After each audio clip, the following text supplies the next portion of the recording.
Got great ideas, but no idea how to build a website? Get Bluehost. Their AI design tool creates high-quality WordPress sites super fast. Whether you're a blogger, influencer, or launching a side hustle, Bluehost helps boost your growth with built-in marketing and e-commerce tools.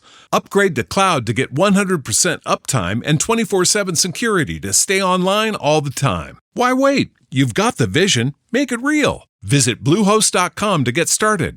Hey, everyone, and welcome to Real Life Real Crime Daily for Friday, May 5th, and I'm Jim Chapman. And I'm Woody Overton. And I'm Mike Agovino. Happy Friday, folks, or happy Friday show. I actually refer to it as happy day after you get HelloFresh. Day. There you go. Okay, there's that. Yeah, I had So what'd you get? I had a big box when I got home, and it was full of, believe it or not, I even had some desserts in there. Woody Overton. Oh, tell me about that. Lava cake, chocolate lava cake. Yeah, she had one before I even got home. And easy to do. You actually can pop that in the oven for a very short amount of time, or she put it in the microwave, and within like a minute, it had chocolate oozing out of the top of it. Oozing. That's love. Yeah, it was That's love. cheating. Microwave? Come on. Hey, you Just know for what? the Put a dessert. little effort But that in. big old box you got is all biodegradable stuff too. Yeah, yeah. Recyclable stuff. They're big on green. Jim's people. big on the HelloFresh desserts. What was the one you were touting last time? That was the pecan pie, Mike, which also did not last long in my household. Did the pecan pie microwave? That wasn't a microwave. No, but I heated that in the oven, and it was unbelievably good. Awesome. Yeah, great stuff Hey, at HelloFresh. You can say a pecan pie from HelloFresh is good. We do them like we do them down here. Yeah. It had to be good. Yeah, that's right. These are healthy meals, Jim, but if your meals are pecan pie and lava cake each time, probably not as Well, they're healthy small as choosing servings. some of the others. The good thing about, I'll tell you It's this. not your entire meal, you mean? You That's have right. some other stuff with it. Okay. That's the good thing about it. If you go buy a lava cake at the store, you're going to eat a piece the size of Dallas, right? That's how big your piece is going to be. These are little individual size, so they're just enough that you get your taste buds on fire. Awesome. And you don't overeat. Hey, that's code RLRC 50 for 50% off, y'all. 50. Yes. I think Cindy said my new box is coming in today. So, Well, I'll be going to your house an hour before you get there. Guys, you're going to think that this is so weird because it is, because I was thinking as I was thinking what I was thinking, how weird what I was thinking was, if that makes any sense. But I'm not sure how much the audience knows about our history and relationships, but I only know you guys a few months. You know each other how many years? Years. yeah. Yeah. Close to 3 years. 3 years. 3 years. Okay. So really, for 90% of our lives, nobody knew each other. I mean, this is fate that has brought us together in different ways. I say that all the time. It's fate with me and Woody. It was just fate. right. Okay, and It's a this love is not story. this is not Mike. This is not Mike playing the victim. I don't want that to be the takeaway for anyone. But I swear, I had a dream. We were all in high school together. There we go. You would have never passed high school, Mike. You'd have Well, been there two was something principals on. very different about me. I was a Buttafuoco character in high school. No, seriously. I mean, I'm dead. I promise you. Yeah, this this happened. dream. I mean, I woke up in a sweat because, sort of like people say to me all the time, how come you don't have a Long Island accent? How come I can't figure out where you grew up? I don't know.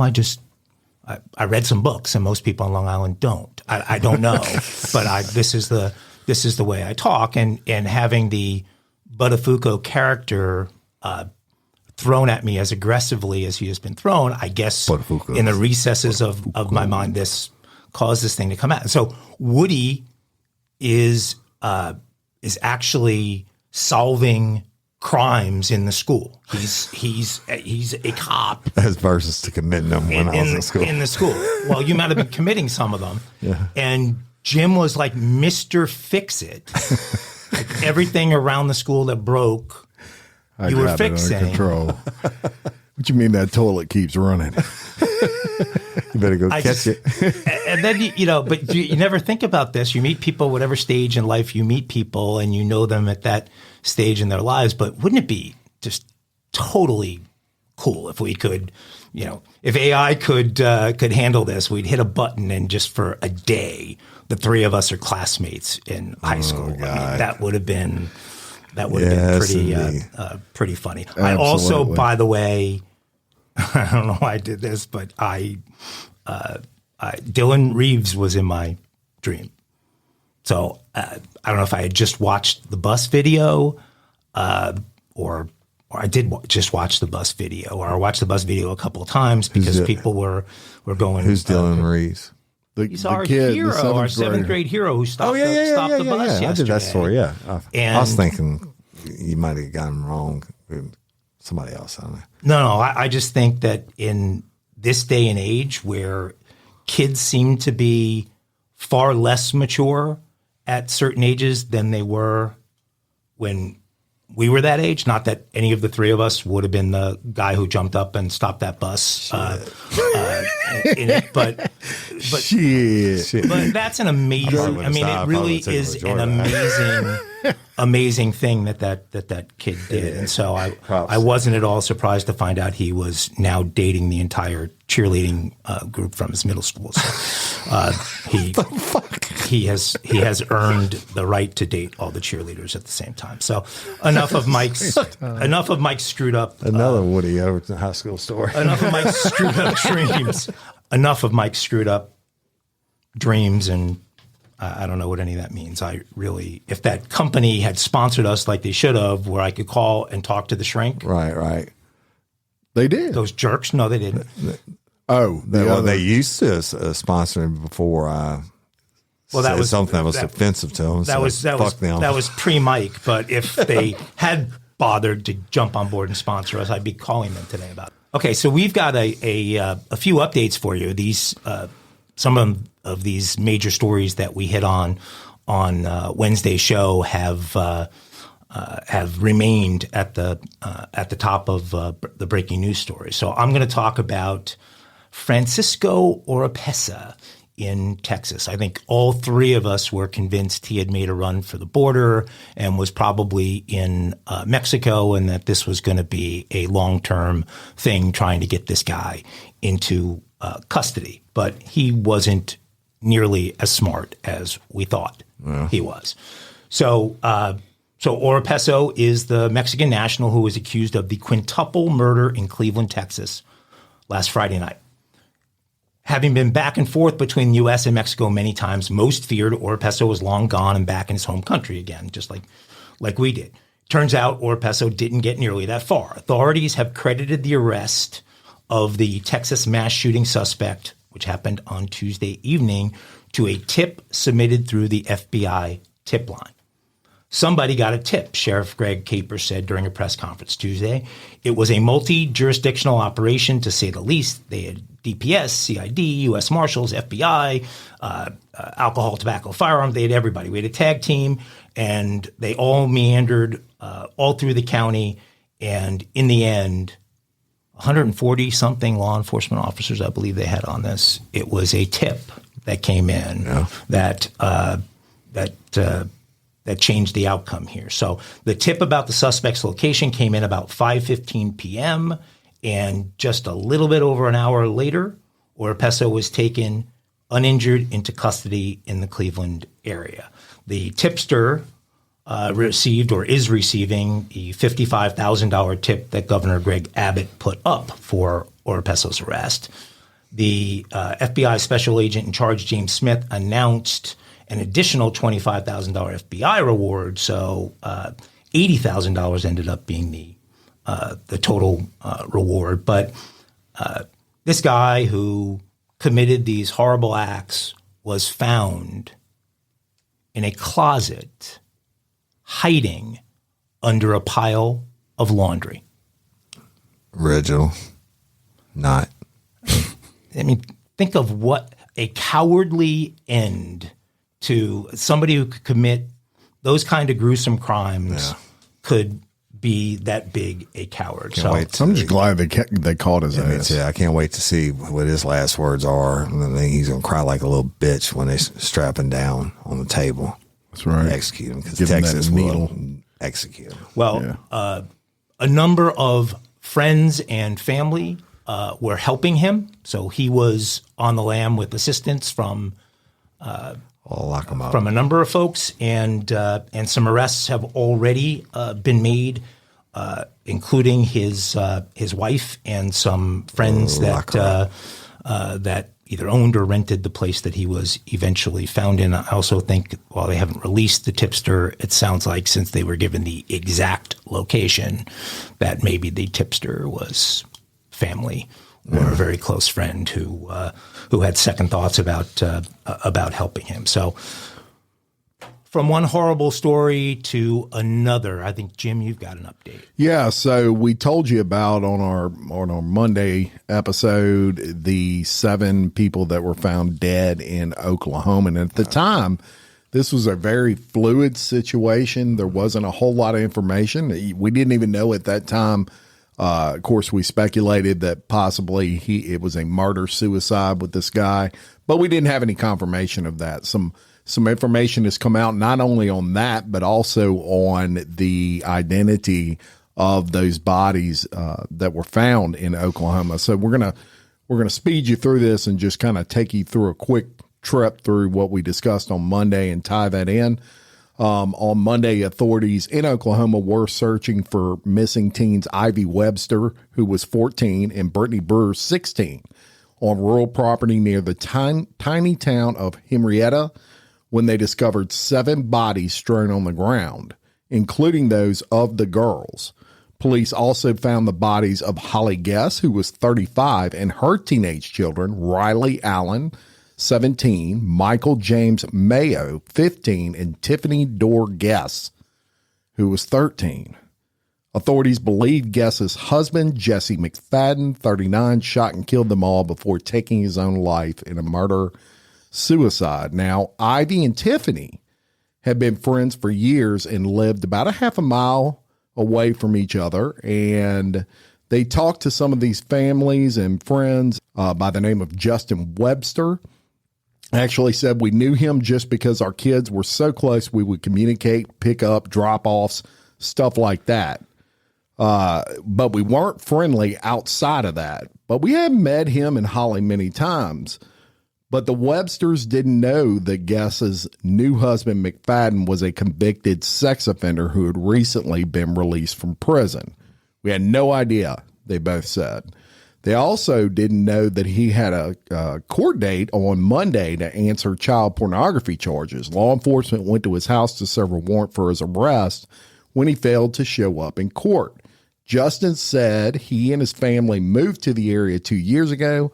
Tiffany Guess and our daughter were best friends. Now, Holly Guess never said anything, but should have said something, Justin said. We didn't really know about this guy.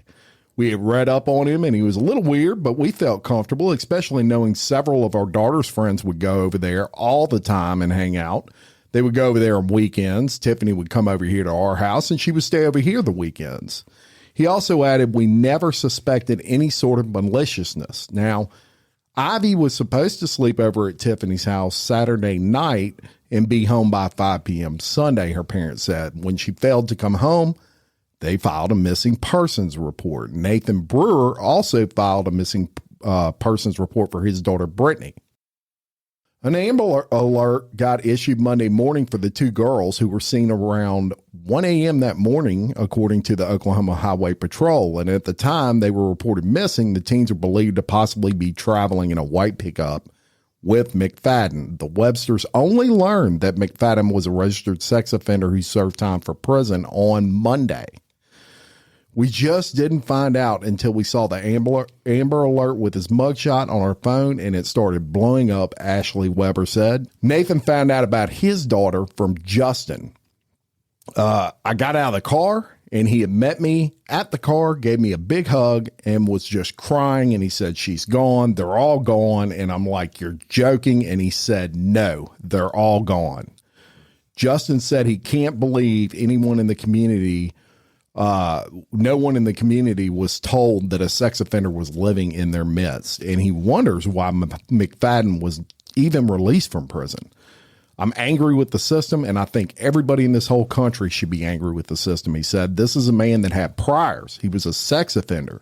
He was let loose on a sentence that should have been in there longer. And if you ask me, if you messed up one time, you should be in there for life. Now, to let you know what happened, in 2003, McFadden pleaded guilty to first-degree rape. He was sentenced to 28 years, but was released early in 2020 after serving 17 years. In 2016, he was accused of sending nude photos to a minor using contraband cell phone and communicating with that minor from prison. Those allegations led to charges of sexual conduct, solicitation with a minor by use of technology, and another count of possessing child porn. McFadden was supposed to appear in court Monday to face trial for those charges. Holly Guess's mother, Jan Mayo, said she and her family never liked McFadden, who she called a con man and who lied about his past crimes. Her daughter was a victim, she said. My daughter would never do anything to harm her children. She was not an accomplice in this. McFadden even went so far as to have a woman pretend to be a victim of a 2003 rape call to tell Mayo the real story. He even set up a fake Facebook page for this person. After learning about the deaths, the woman called family to let them know she had posed as McFadden's victim and that he had paid her to do so.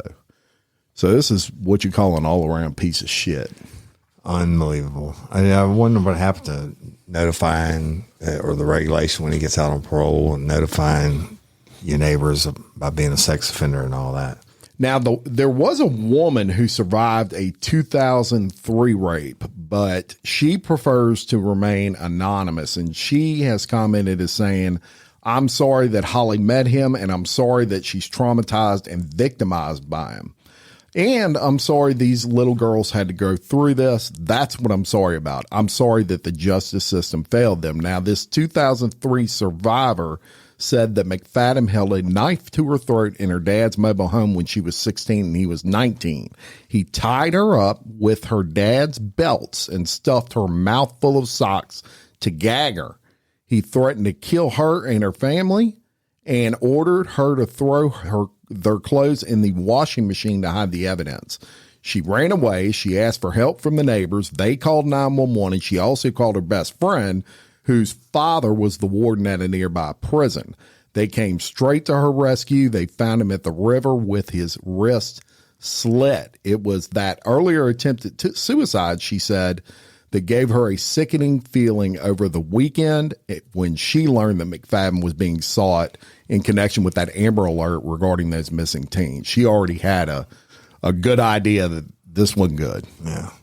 Evil truly exists. Evil. Absolutely. Yeah, and it's just unbelievable that there were all of these prior sleepovers. These kids were all, like kids do. We all have been through it with our kids, where however many kids are in the circuit, your kid's constantly sleeping over their house. Not in my house. Or they're constantly sleeping over yours. So these kids were familiar with him. They'd been to the house many, many times. I just can't imagine the shock that they experienced when the dad of a friend turned on them in that kind of a manner. And then for the parents to find out a couple you entrusted to watch over your kid during sleepover parties, et cetera, was a convicted felon and pedophile, and you knew nothing about it. It's just all so horrible. It is. They're not going to put he's not going to put his pedophile face on. He groomed those victims. And what's horrible about this is not only the rapes or alleged rapes, what's horrible is they're all dead. Right. And hearts go out to the victims and the families. I'm going to take you to another story. Y'all heard us talk about Madison Brooks, who was severely intoxicated leaving Reggie's bar. And I talked about Reggie's getting their license suspended forever, the owner, on the last episode. But last night it came out about the driver of the vehicle that Madison was allegedly raped in, and she was riding in before they put her out on the street, and she was run over and killed. I've been talking to people about this case, Madison's case, and they were like, oh, there was a video, and the driver, she was calling him gay, and he wouldn't have sex with her. Well, y'all, she couldn't have sex, consent legally under Louisiana law because of her BAC and all that. So I know where it's going from a criminal mind standpoint, a criminal investigator standpoint, and the people have been getting little excerpts of the video and what Madison was saying right before she got out of the car. Well, guess what? A grand jury got the full real story yesterday. And an East Baton Rouge Parish grand jury indicted a Denham Springs teenager on 2 rape charges Wednesday, saying he was a central figure in an assault that left LSU student Madison Brooks dead last winter. Authorities have previously said Casey Carver, 18, drove Brooks and 3 men away from an LSU area bar last winter. Brooks died in the hospital after being struck by a vehicle along Burbank Drive. 2 people in Carver's car have been accused of actually sexually assaulting the woman. Prosecutors said Carver did not have sex with Brooks, and police initially accused him of third-degree rape. The Louisiana law cited by grand juries Wednesday said Carver's actions facilitated the crime, and he was charged with both first-degree rape and third-degree rape. Carver's lawyer, Joe Long, said the charges were anticipated but unwarranted. What else is he going to say, right? He went on to say, we expected this indictment based on what happened to Mr. Carter, despite the fact that my client didn't have sex with Madison Brooks. He declined sex when offered and was called gay when he wouldn't have sex with her. The DA has seen it fit to pursue charges that could put him in the prison for the rest of his life. Facts don't matter when the mob wants their pound of flesh. That's what Carver's attorney Long said. First-degree rape occurs when 2 or more offenders take part. In its definition of participation, the law notes both taking part in the actual rape or to physically assist in the commission of such act. Third-degree rape includes assaults where the victim is intoxicated and that the perpetrator should have known they were incapacitated. Brooks' blood alcohol content was 0.319, or nearly 4 times the level at which the driver is considered drunk. And y'all, we've told you all about the story about Kevin Washington and what happened that night, and 2 of them that actually had sex with her, and then they put her out of the vehicle in Burbank and she was run over. Everybody's been arrested. Kevin Washington's been arrested for more charges of different victims that came forward afterwards. Lawyers for Kevin Washington, one who I know very well and worked with over years, Ron Haley, says, engaging in conversations, very vulgar language to the driver of the vehicle, being a Carver. Attorney Ron Haley said while discussing video, implying that he's not straight based on him not wanting to engage in certain activities with her.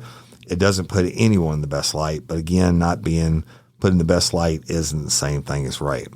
And of course, Madison Brooks' family came back out and said, hey, you know what? Under Louisiana law, this is rape. And that's exactly what this grand jury confirmed yesterday. So he's charged, and he's going to catch the charge. And everybody wants to play fucking armchair quarterback and say this didn't happen, this, or, with this or this. You don't know people what you don't know. That grand jury, the saying is you can indict a ham sandwich. Well, guess what? That ham sandwich got indicted twice. That's it. That's it. We're going to have to wait for the trial, and it's a horrible case, and people think what they want to think. The evidence is going to be there, or they wouldn't be taking this to trial. Hey, ladies, are you feeling overwhelmed by hormonal changes? Well, you're definitely not alone.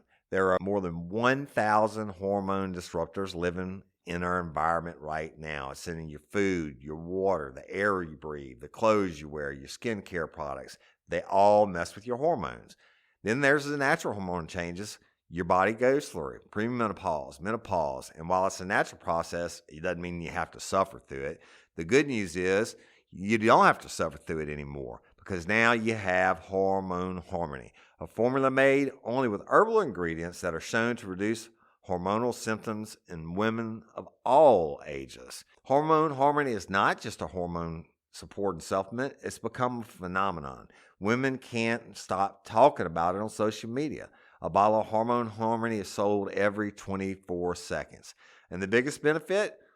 Well, my wife says it makes her feel like her own self again.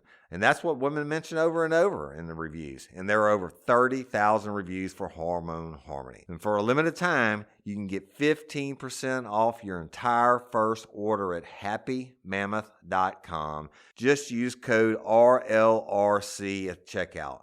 That's happymammoth.com and use code RLRC for 15% off today. That's happymammoth.com and use code RLRC. Hey y'all, let me tell you about Gobble. All Gobble meal kits are pre-prepped. That means less work for you and less waste in your kitchen.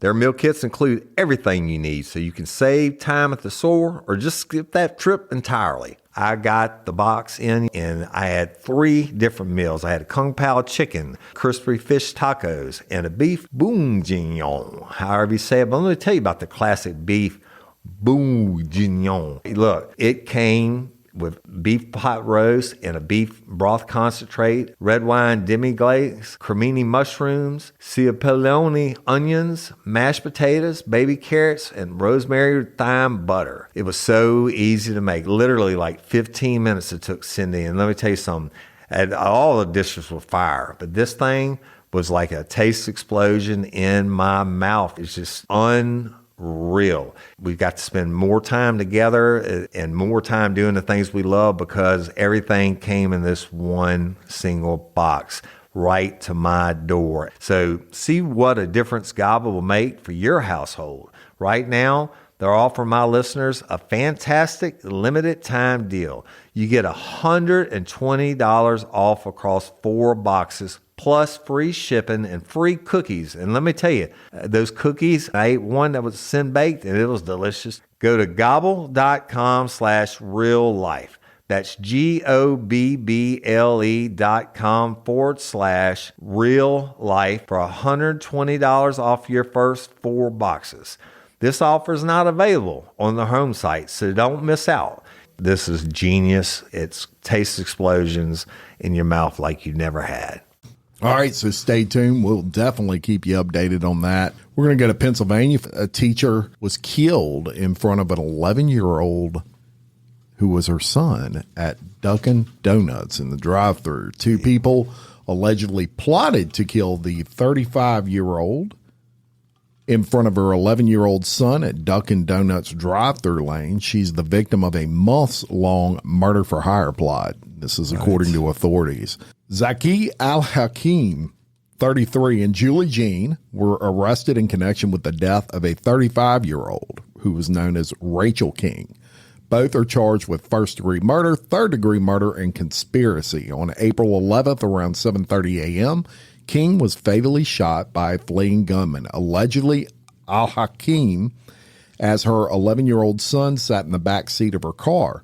Investigators now believe Jean plotted to kill King months before the murder with the help of Al-Hakim, after King's longtime boyfriend, William Hayes, ended his alleged affair with Jean last year.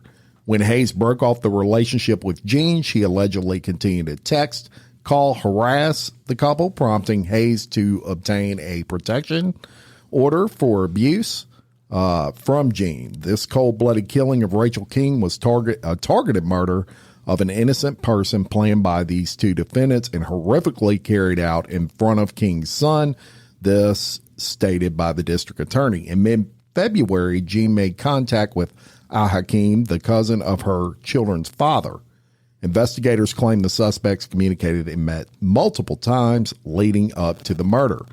In mid-February, Jean made contact with Al-Hakim, the cousin of her 3 children's father, And investigators claim the suspects communicated and met multiple times leading up to the murder. Authorities said a photo montage of King was found on the suspected shooter's phone, along with a Google Map screenshot of King's exact apartment and surrounding areas. So there's some damning evidence for you. During the investigation into King's death, Gene deleted nearly 800 text messages of Al-Hakim just 13 minutes before the interview with police on April 12th.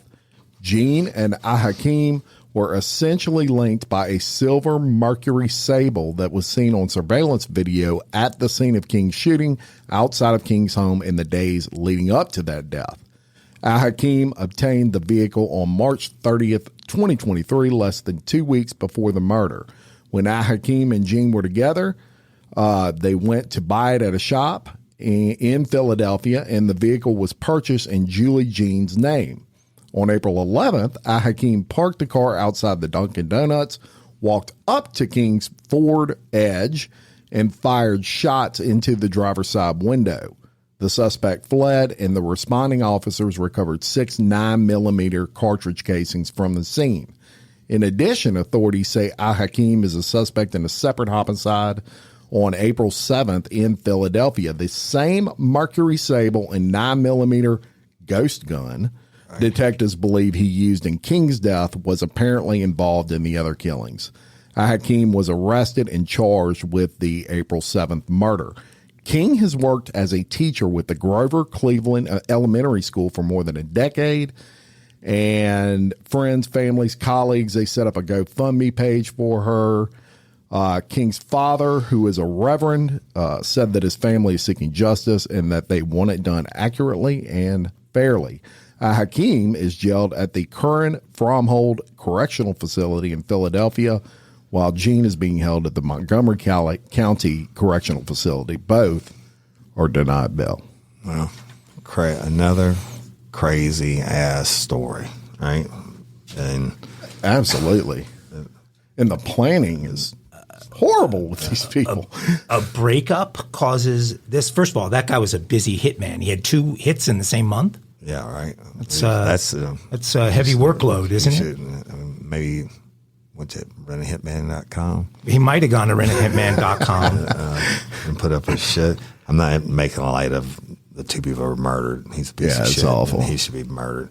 So, y'all, let me take you to another story. And I don't think people realize how common this story is, but most of the time, unfortunately, results in the death of police officers. But if you hadn't seen this video, go watch it. I don't know if we have the capability of posting it, but there's a video released by Fairfax County Police on Tuesday that shows an officer making a traffic stop on southbound Fairfax County Parkway near Braddock Road at about 11:40 a.m. Monday.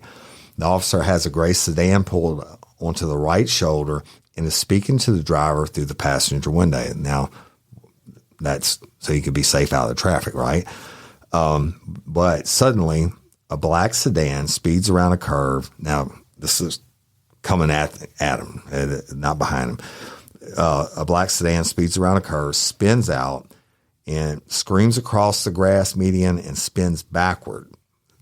The officer sees it happen and starts to run.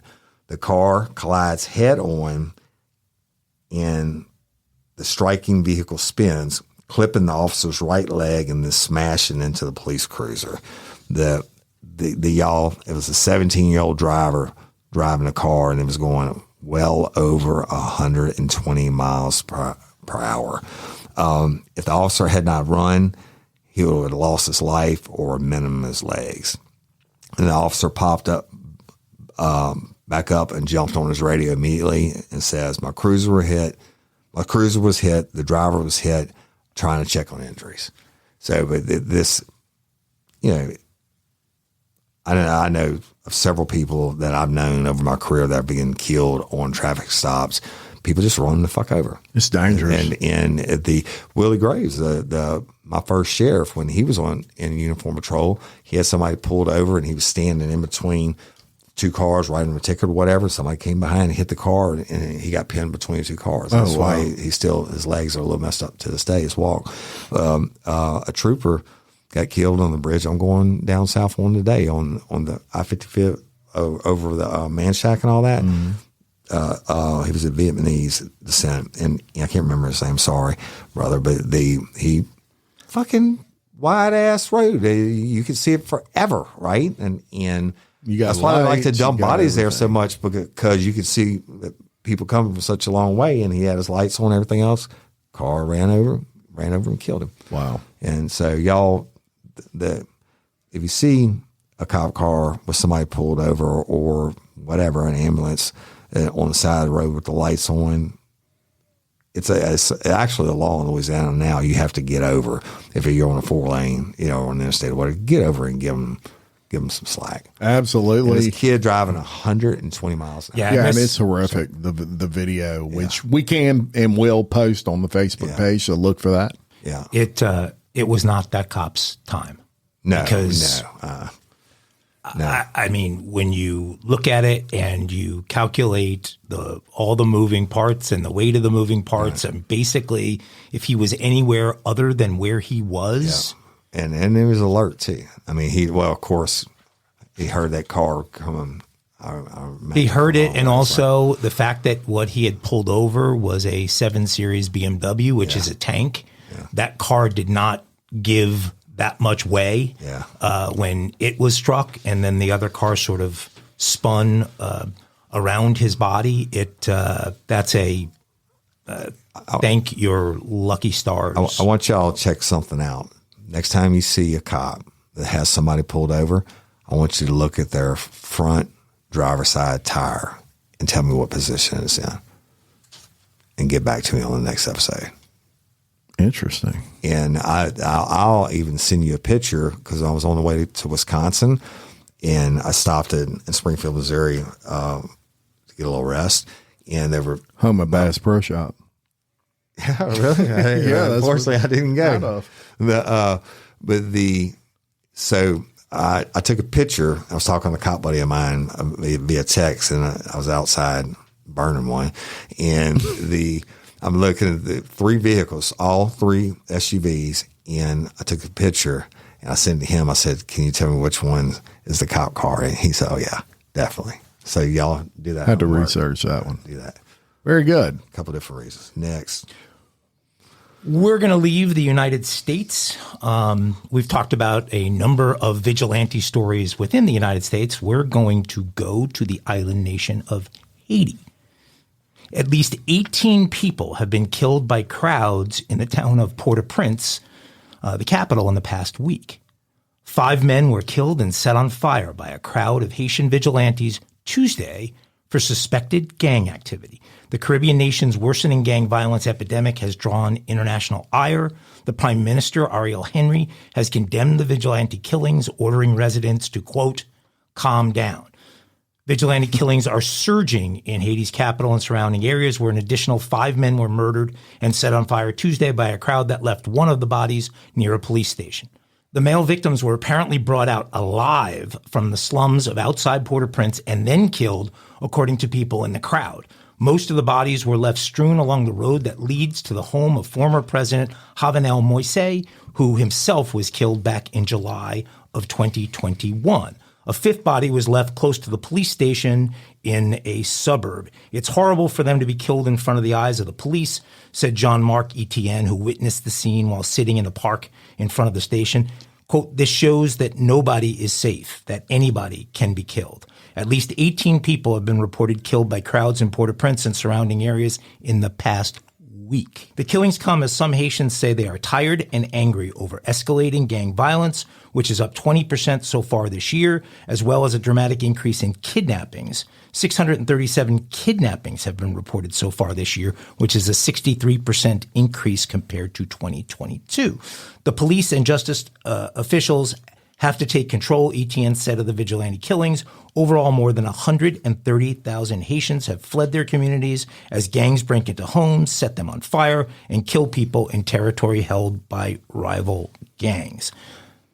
We talked about El Salvador last week and the fact that in 2015, it was the murder capital of the world, and the changes that the government made. I have an idea. We need a new segment places not to go. Not to go. Well, Right. I think And that would be number one on that I think Haiti has long been on that list. Haiti, Jamaica, Bali. You know, it's a I don't know, shame. I don't know because- that Bali should be on that list, Special but, K prison. Yeah. but it's no wonder so many of the people at the southern border are Haitians that are seeking asylum in the United States, because it has been awful in that country for a very long Hey, time. but you know what? I think somebody is living large in Haiti. some people are, but a very small portion of the It's good of the to be king. population. Yes, I would bet that the government in Haiti is going to follow El Salvador's lead and attempt to do something similar, because the gangs are running the country. The murder rate is out of control. Citizens are scared to death, and everybody is trying to get out of the country. Again, places we're not going Gotcha. anytime soon. Gotcha. And it's a shame, actually, because I'm some sure of it's a those beautiful places place, are yeah. beautiful. I'm sure it is. You know, and they could be probably a rich country off of tourism. I'm sure they could. But they kill each other over there. Yeah. It's just sad. Mexico's beautiful too. I ain't trying to go to Boys Town anytime soon. That's right. That's right. All right.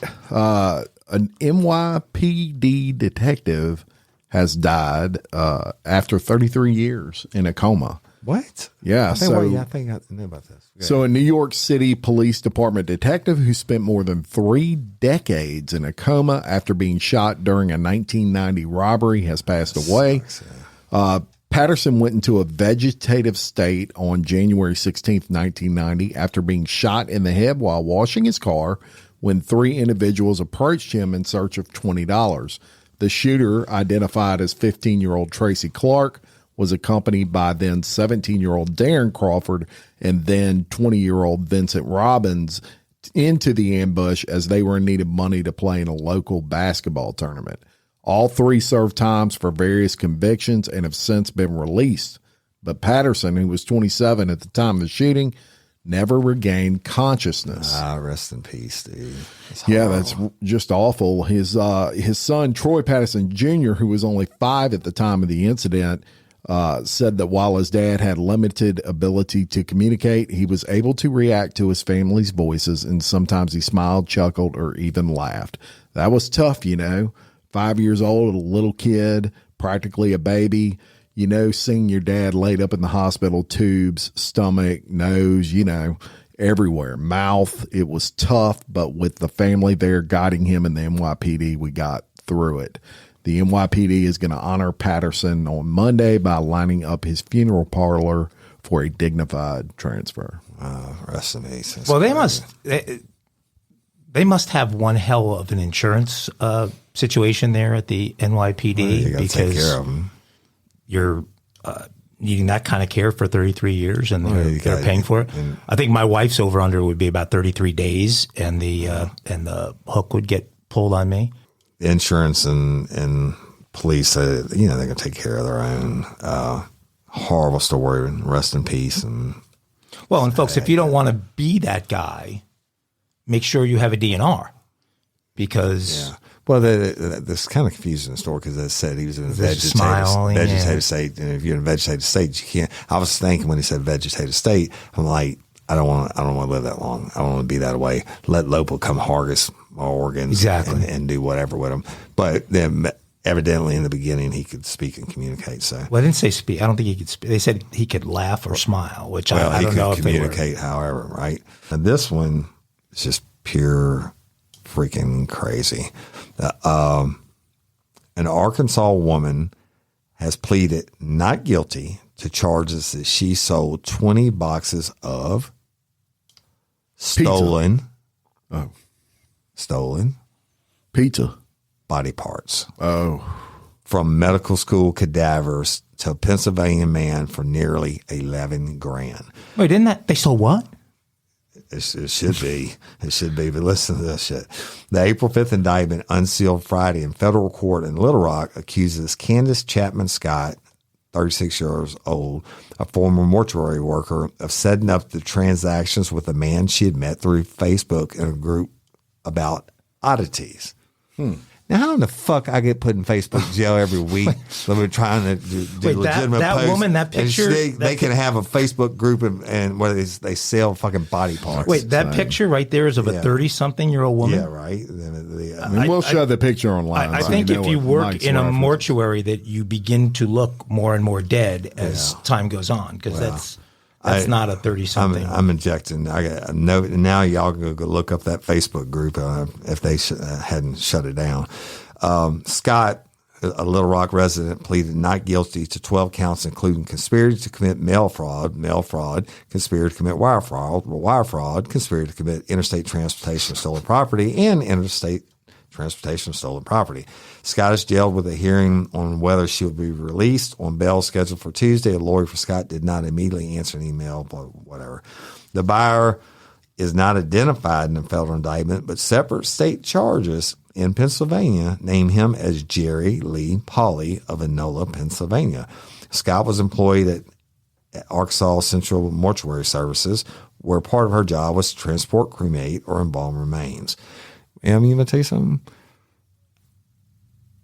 Not everybody, because, some of my dear family friends run funeral homes and shit, but I'm going to tell you something.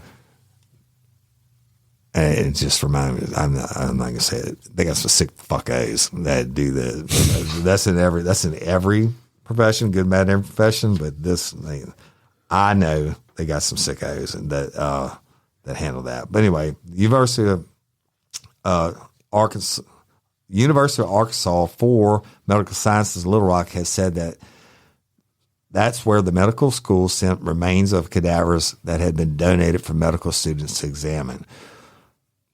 Scott approached Polly in October 2021 and began offering to sell him remains from the medical school that the mortuary was supposed to cremate in return. Just out of curiosity, would you know anyone in the market for a fully intact embalmed brain? The indictment alleges Scott wrote to Polly in her first Facebook message. Now, how fuck did I get put in Facebook jail every week, kicked off my shit, and I ain't ever asked anybody they want to buy an embalmed brain. And I don't even say anything that's bad. The indictment alleges that over the next 9 months, Scott sold Polly fetuses, brains, hearts, lungs, genitalia, favorite, large pieces of skin, and other body parts. At one point, the indictment alleges Scott sold the remains of a fetus at a discount, writing, "He is not in great shape." Okay, this bitch has got to go on Woody's list. Whatever it's called. The all Woody team. The all Woody team. Starting gave at him a center. discount on discount on the fetus, saying it's not in great shape. What the? It's like you're selling a freaking used car, man. Prosecutors argue that Scott should remain jailed until trial. U.S. Attorney Amanda Jegley telling the judge on Friday that Scott could be motivated to flee by the prospect of a long prison sentence. Well, no shit. I think the facts underlying the indictment and in the indictment are uniquely egregious and objectionable, and we believe there is going to be some significant public outcry as a result of this. I agree. My outcry is about Facebook. Yeah. And no, that's seriously, crazy. It's about this crazy bitch. Yeah. Ray said the alleged conduct is shocking and depraved, but since Scott isn't alleged to be dangerous under federal rules, he is only supposed to order her jailed if she is a flight risk. Wow. Whatever. And, Polly, the dude that received the shit, is charged in Pennsylvania with a misdemeanor count of abuse of a corpse, a felony count of receiving stolen property, a misdemeanor count of receiving stolen property, a felony count of dealing in proceeds of an unlawful, a whole bunch of other shit, y'all. And so I don't even know. So he's going to get put away for, no, most of these are misdemeanors. He'd probably get probation. Well, what the fuck? They need to investigate and see what he was doing with all that shit. Of course. Yeah. He looks like a character out of the bar in Star Wars. Hey, I bet you he was eating them. You got to look at his face. And he's got the hoop earrings. He's got what are those things growing out of his head? He's got spikes out of his head. We're posting it. Don't worry. Transplanted in his head. One eye is dyed black, I guess. Half of his face is tattooed, and he's got tattoos in his lips and everything else. Yeah, he's eating. Yeah. He's eating. He probably listens to Twisted Sister. Yeah. You want to do with your life? I want to run. Talk about dated references. You give me a hard time on the Twisted Sister. There you go. I met that guy. What's his name? Bro, come on, man. This is one scary look. Remember we had the guy that I loved that had the full. Yes, they look like the alien. Yeah, they called him the alien. That's the thing. His name was the alien. They make themselves look like aliens. Yeah. This guy is. I think he's much scarier looking than the alien guy. I thought the alien guy actually got, kind of cute with everything that they did. I mean, the alien guy. Well, this guy's twisted too. We're gonna post a picture. But you know what though? He got the deal of the week on a fetus that wasn't in that great of shape. Holy shit! We've done some crazy stories. This one kind of just. I just threw up in my mouth again. I mean, that guy. This chick goes on the all Woody team. She may be center or a guard or something. That's the second story from Pennsylvania today. And like, what's going on in Pennsylvania? Well, we all know our resident professional, an expert on Pennsylvania, is Mike. Yeah. So, Mike, we're giving you a free trip to Pennsylvania because that's where you love the people up there, don't you? Yeah. Well, I have learned an awful lot about the state. And for those of you who don't know what Woody's talking about, you need to go listen to, with the benefit of hindsight, the true story about the Penn State scandal. And you will learn a lot about what a mess rural Pennsylvania is. You do that, but you also you capped on Philadelphia a whole lot of times on this show. It's more of a Giants, Eagles, Mets, Phillies, Knicks, 76ers. That's more of a sports rivalry thing because they're the worst fans in the world. But they're not really an Islander rival. But spark something uncommon this holiday with just the right gift from Uncommon Goods. The busy holiday season is here, and Uncommon Goods makes it less stressful with incredible hand-picked gifts for everyone on your list, all in one spot. Gifts that spark joy, wonder, delight, and that's exactly what I wanted feeling. Hey, y'all, I ordered a super cool piece. It's a candle with a sculpture of an LSU's Tiger Stadium on top of it. And each officially licensed laser-cut wooden replica features up to 4 layers of detail, creating a bird's eye view of a specific football field, seating section, and more. And every label includes your stadium's name, the team's logo, and school location. And it has a coconut, soy, vegan wax infused with sandalwood smell that creates tailgates and touchdowns scent profile, reminiscent of game day. It's invigorating like fresh cut grass and nostalgic like smoke from a pre-game grill. And calming like the crisp autumn air of a new semester on campus. Y'all, I love it. I have it at the base of my TV, and I'm ready to watch the Tigers play on Saturday night, right? Uncommon Goods. Look, when you shop at Uncommon Goods, you're supporting artists and small independent businesses. And many of their handcrafted products are made in small batches. So shop now before they sell out this holiday season. Uncommon Goods looks for products that are high quality, unique, and often handmade or made in the U.S.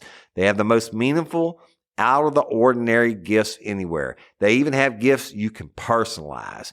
From holiday hosts and hostess gift to the coolest finds for kids to hits for everyone from the book lovers to diehard sports fans. Uncommon Goods has something for everyone, not the same old selections you can just find anywhere. And with every purchase you make at Uncommon Goods, they give $1 to a nonprofit partner of your choice. They've donated more than $3 million to date. So to get 15% off your next gift, go to uncommongoods.com/RLRC. That's uncommongoods.com/RLRC for 15% off. Don't miss out on this limited time offer. Uncommon Goods, we're all out of the ordinary. Anyway, let's go to La La Land where everything is wonderful. The weather is great. The beautiful mountains, the snow-capped mountains, everything is beautiful in Los Angeles. You got mountains in Los Angeles? Yes, lots of mountains. Not like what's the mountain here that's 535 feet? Mount Driscoll. Mount Driscoll. We're going to go mountain climbing on Mount Driscoll one of these days. But I want to talk to you about James Heaps. James Heaps was a faculty member at the David Geffen School of Medicine and an OB-GYN at UCLA Health from 2014 to 2018. Heaps was convicted of 3 counts of sexual battery by fraud and 2 counts of sexual penetration of 2 patients while being acquitted on some others. Nice. A press release issued by Los Angeles DA's office at the time of the conviction shared that jurors could not reach a unanimous verdict on 3 counts of sexual battery by fraud, 4 counts of sexual penetration of an unconscious person, and 2 counts of sexual exploitation of a patient, but there were plenty of other things to convict him on. So following the conviction, Los Angeles District Attorney George Gascon, don't get me started, shared in a statement, quote, "While we respect the jurors' decisions on the acquitted counts, we are obviously disappointed. Last Wednesday, Superior Court Judge Michael Carter handed down the sentence while also ordering him to register as a sex offender. More than 500 lawsuits have been filed against Heaps and UCLA, alleging that the institution failed to protect his patients. The LA Times reported that the women involved with the cases testified that the former doctor groped them, penetrated them with his ungloved hand, and committed acts of sexual stimulation under the guise of medical examinations." Rubbing the clitoris, saying University Chancellor Gene Block, don't rain on my story, Woody. University Chancellor Gene Block and Vice Chancellor John Mazziotti denounced his actions in an open letter in June. "Sexual abuse in any form is unacceptable and represents an inexcusable breach of the physician-patient relationship. We're deeply sorry that a former UCLA physician violated our policies and standards, our trust, and the trust of his patients," the letter read in part. "After initiating an independent review of the case, the university agreed to pay nearly $700 million in payouts to his victims. The case bears a striking resemblance to the case involving U.S. Gymnastics and Dr. Larry Nassar, formerly of Michigan State University, who was also the former physician for Team USA. In Nassar's case, he got away with his abuse for years by claiming he developed a technique that healed certain female muscles more rapidly by massaging the muscles from inside the vagina. Yeah, if you know that story, the G-spot. If you know that story, you know that the gymnasts for years were telling their parents about what this guy was doing, and they didn't believe their kids. They believed the doctor. They believed this was a legitimate I'm joking technique. around and stuff. I hate it. I hate it for all those victims and these assholes that abuse their position. Well, and once they got control of that guy's computer, they found like thousands and thousands of hours of porn and all. I mean, which is what happens in these cases when you get the right person. That's crazy. $700 million. It's almost what Fox paid. It doesn't even matter. If it was my kid, $7 million, it's not worth it, right? So no amount of money is worth having somebody be raped. Amen. They need to send him to prison and let them practice a prostate massage on his ass. That's right. They will. That's likely to happen. So, all right, y'all.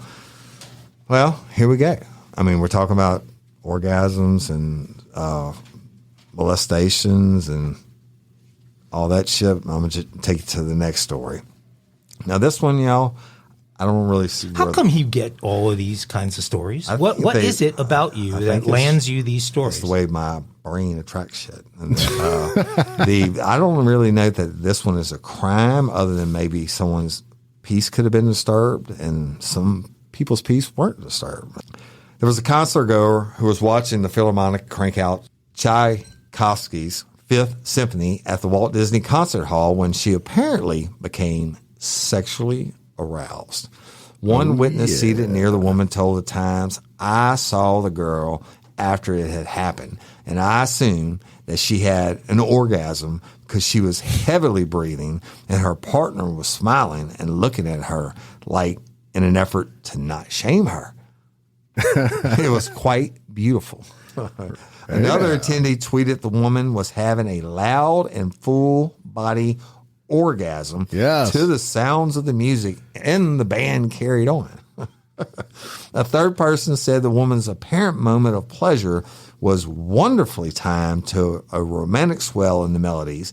And he added, One can't know exactly what happened, but it seemed very clear from the sound that it was an expression of pure physical joy. Yeah.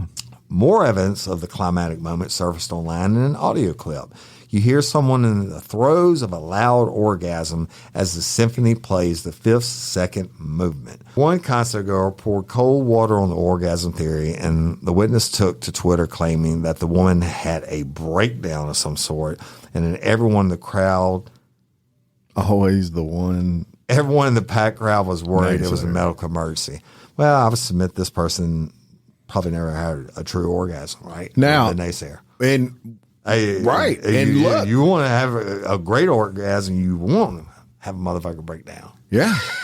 Look, and let me tell you, some of them symphonies can move you, and it just moved her in a different kind of way. And that particular song is known to do that. Right. And I'm gonna tell you, there's not many people that have this, but we actually have a recording from that somebody recorded of her in the throes of passion during that symphony. So we're going to play that right now. Yes. So here it is. You want in to Real Life Real Crime Daily. and you'll hear the band just keep on going.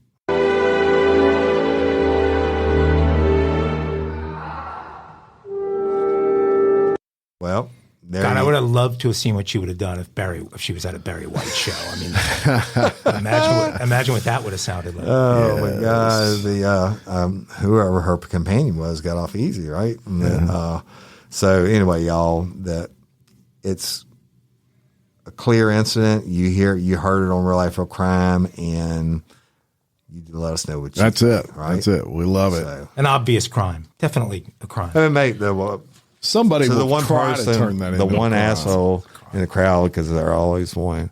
I mean, Yeah, okay, always woman one, just had a good orgasms to some That's good old right. classical music. That's right. Now we're going to move on to Lake Mead, and Flown look, over that a bunch of times. yeah, Lake Mead has been having some issues with water levels dropping really all over the nation. A lot of these lakes are going through that, and some human remains have been discovered during these drops in water level. And human remains discovered last summer, as a matter of fact, near Las Vegas at Lake Mead, have been identified as a 52-year-old missing man who was missing since the 1990s, y'all. The skeletal remains of Claude Russell Pinsiger of Las Vegas were found in pieces near the shoreline of Boulder Beach at Lake Mead. The coroner could not determine a cause or manner of death. Pinsiger was thought to have been fishing around the Boulder Beach area in the time of his July 14th, 1998 disappearance. As the waters of Lake Mead have receded during an unprecedented drought, human remains have been found on at least 6 occasions. Just at this lake. In March, the coroner's office identified the skeletal remains of a 39-year-old man by the name of Donald Smith, a former resident of North Las Vegas who drowned in Lake Mead in 1974, y'all. Smith's remains were discovered in the Colville Bay area by contractors working near the marina in 2022, and officials have said his death was accidental. Now, a person whose remains were found in a corroded barrel in Lake Mead over the weekend, though, is thought to have been killed decades ago. The unidentified person in the barrel, who is believed to be a man, was discovered by boaters on Sunday. Detectives believe the victim was killed sometime in the mid-70s to early 80s, based on the clothing and footwear the victim was found with. As detectives noted, there was a gunshot wound. The identification of the victim will be released when it becomes available. The decade-old barrel is believed to have originally been about 100 feet underwater and several hundred yards from the shore. And what if, y'all, it turned out to be Mafia related. yeah? Bugsy. What was the guy that Sleeping they never with the found? fishes. Jimmy Hoffa. Oh, Jimmy Hoffa. Yeah, Jimmy Hoffa. What if it turned out to be him? In Mike's Philadelphia. So No. He was in the Jersey Meadowlands. So concrete. the water level has dropped so much, y'all, over the last 30 to 40 years that when a person was located, if a person were to drop the barrel in the water and it sinks, you're never going to find it unless the water level drops.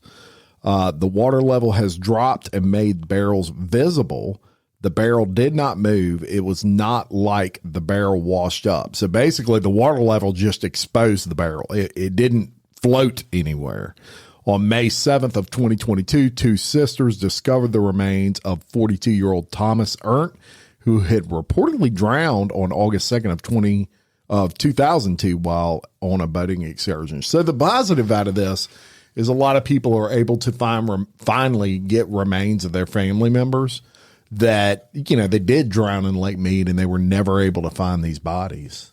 Yeah, they also, I think, maybe it wasn't in that article, another one, they found the original Tommy Lee and Pamela Anderson sex tape. Yeah, right. Fell off that houseboat that they were touring Lake Mead in a few years back. I don't know if it was in perfect condition to view, but I was going to ask how many of them have seen that shoot. No. I mean, we've had so many. Who hasn't seen that tape? I've seen it. Tiffany weighing in? Tiffany? I'm sure everybody's seen that, right? You know what? It's one of the few that if you're around a group of women and you say almost unanimously, the women have seen it. Yeah, everybody's seen it. We're like, I ran away from the Kim Kardashian one.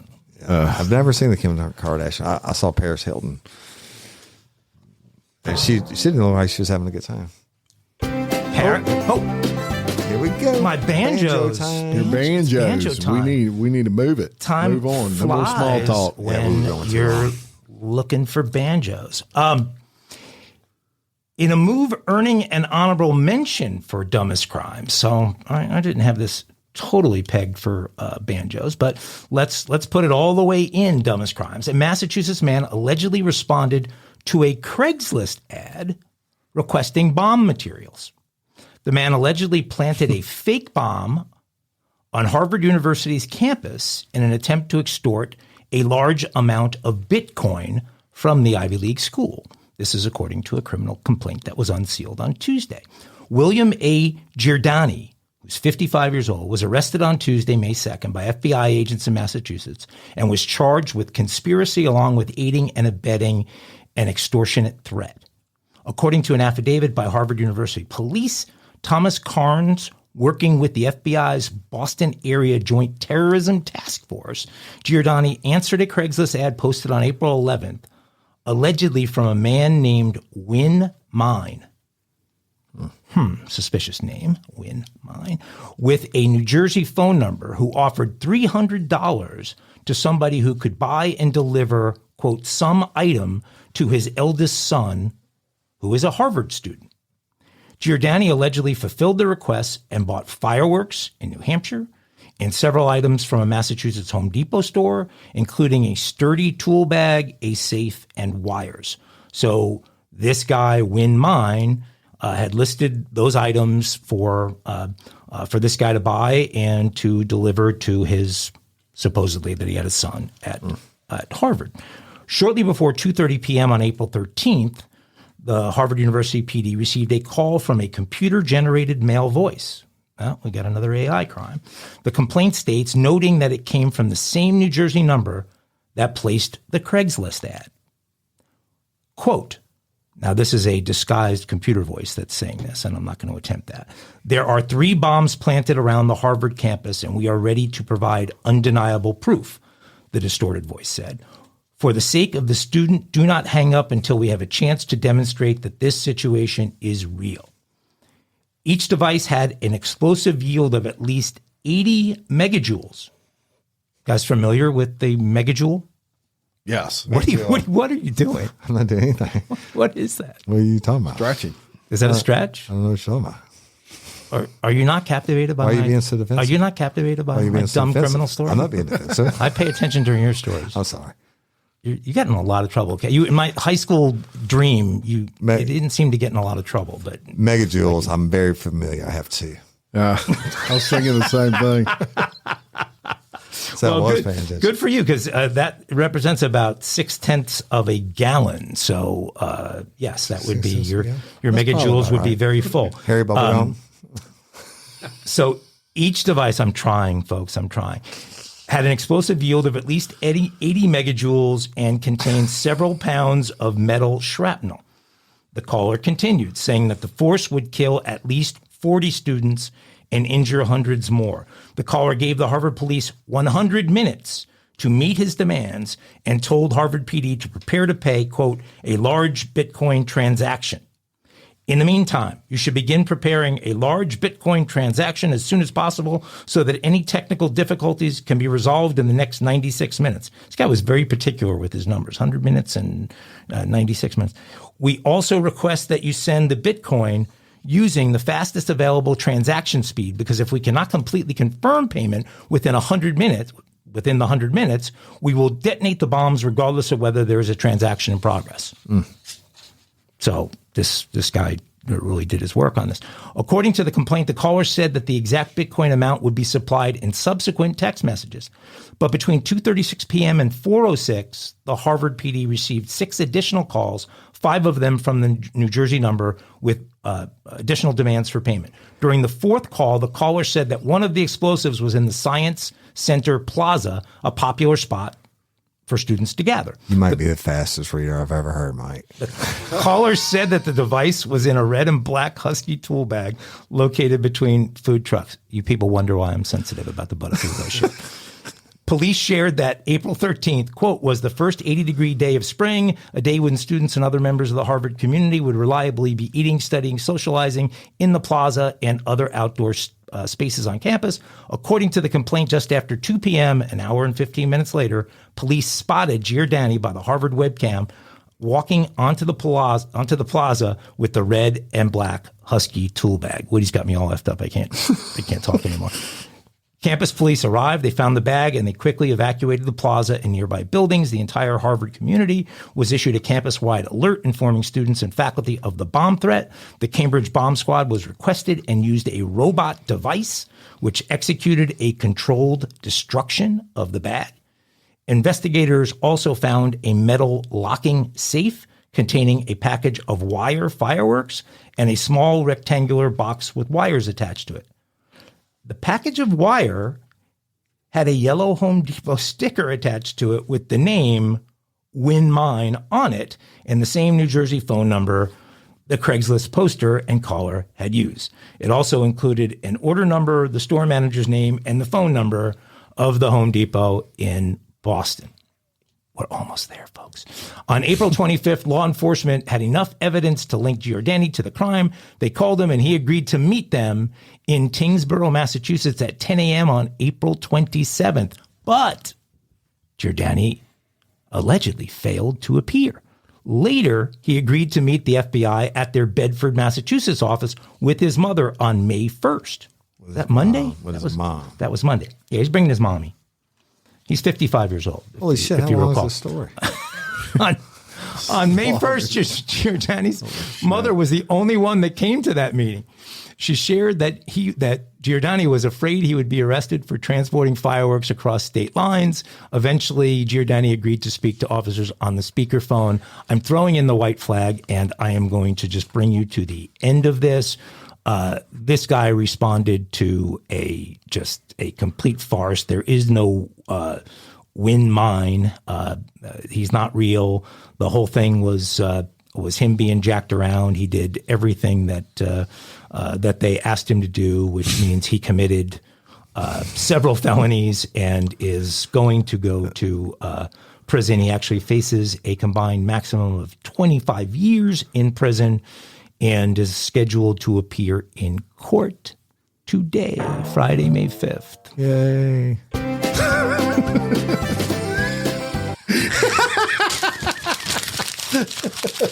Don't hit me. All right. Sorry, Tiffany, I didn't hit you, did I? No, you missed. Cue it up one more time. Okay. Here we go. Yeah. After a story like that, we got to bring in this intro's been sanctioned. Like that. Slow down. Here we go. All right, y'all. Yes. This is Kinky Crimes from May 5th, 2023. And y'all, there was an offer. Not only one cop could refuse, but 3. What? 3 refused. 3.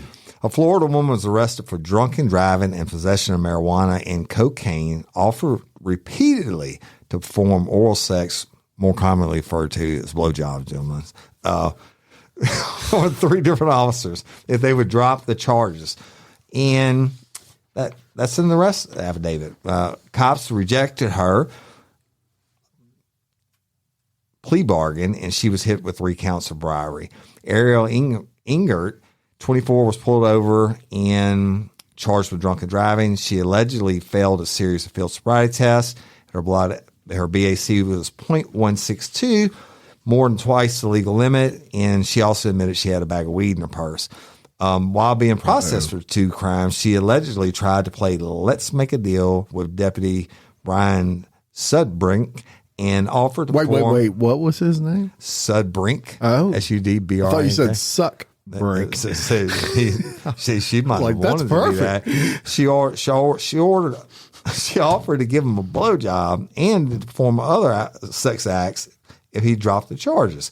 But it didn't work, and she was taken to county jail. I don't list this podcast. Where It's explicit, officers folks. discovered a small bag of cocaine in the right side of her bra. I wonder who found that one. That added felony charges of narcotics gotta search possession 'em. and intro of contraband into a detention facility.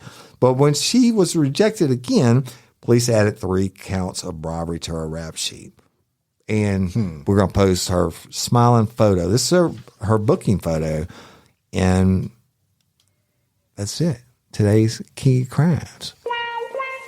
Oh, yeah. She's a kinky one. A kinky lady. It doesn't say boy. blowjob after that. Yeah. It's the fellatio. Very good. Or maybe Very it's good. oral Thank you sex. for that, Woody. Yes. Oh, In the future, Always oral my pleasure. sex. Woody is the Blowjob.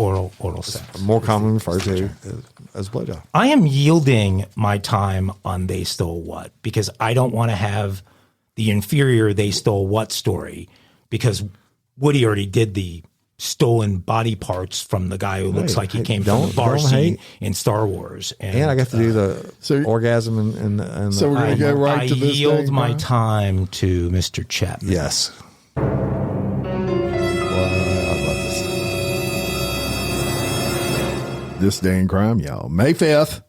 And we're going to tell you about a couple that you may be familiar with, one you may not. Now, in 1993, Steve Branch, Michael Moore, and Christopher Byers are reported missing in West Memphis, Arkansas. Oh, I remember that. The 3 8-year-olds were found dead the next day. Their case was known as the West Memphis They didn't want me 3. to work that motherfucker because I already know who did it.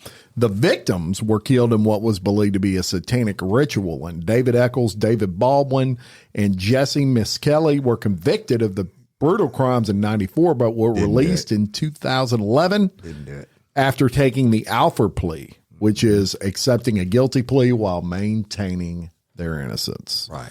So that was in 1993 this day, and in 2007 this day, Paris Hilton was sentenced to 45 days in jail for violating probation. She was? She was in 2007. Paris went to jail? Paris went to jail, and you can look that up. Destroys folks. my image of Paris. And finally, Jail is not a good place for her, I wouldn't think. Jail's not a good look for anybody, I don't think.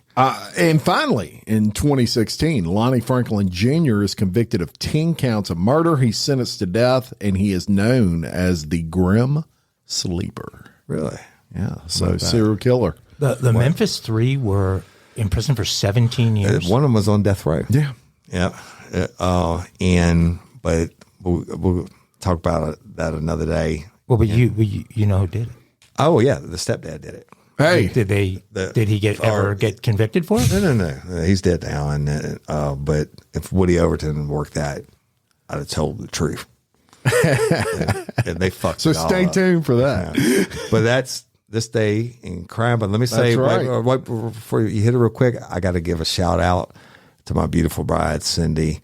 It was 16 years ago today that we were rehooked up for the first time. So you consider that a day of crime?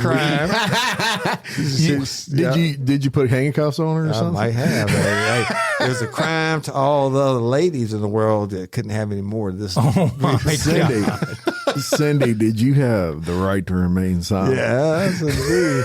Re-hooked up? Well, yeah, because we knew each other from high school. We were like best friends. She dated my best friend. I dated hers in high school.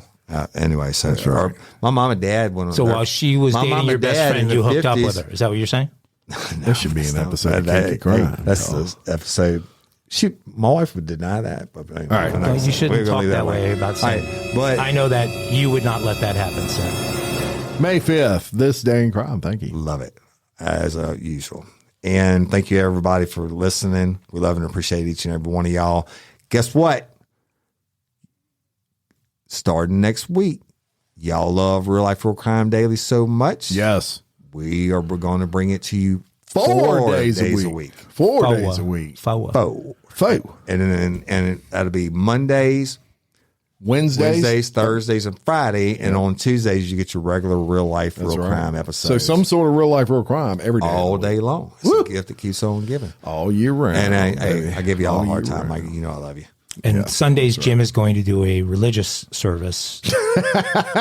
That will be our. No, Sunday you're going to do. 6th day. You're going to do a podcast all by yourself where you can talk all the political shit that you want to. Yes. You think I want to do? Look, don't tempt him. Don't tempt him. But you can't put it on this feed. He'll have Tucker on here.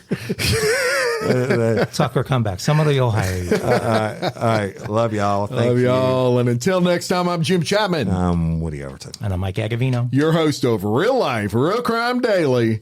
Peace. Show business.